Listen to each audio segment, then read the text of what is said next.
Well, we're in Nico Harbor. This is one of many fantastic sites in the Antarctic Peninsula that's visited by the National Geographic Endeavour, and it's one of our study sites.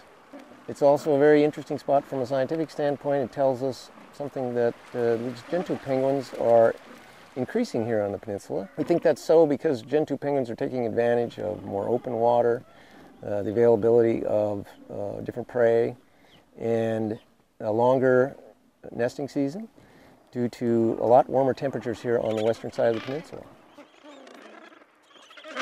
We come here a couple of times during the breeding season.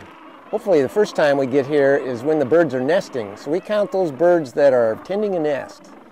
That means they're trying to lay eggs, they're defending a territory, and they've built a pile of stones that comprises the nest.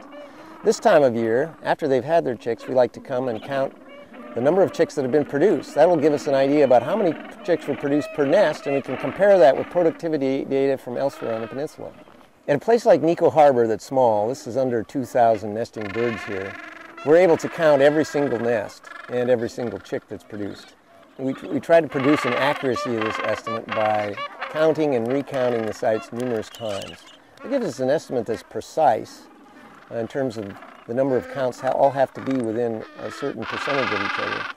But we also like to be accurate, which means we really like to know exactly how many nests were here if we can. So we check on each other. We sometimes count together to make sure that our counts are reflecting similar counts and not biased. And we count multiple times. And this season we're able to have multiple observers counting over the entire season. So we're actually getting multiple counts by multiple observers on different trips. This year we're fortunate to have two Lindblad National Geographic vessels down here, the Explorer and the Endeavour, and so we fielded two teams this year.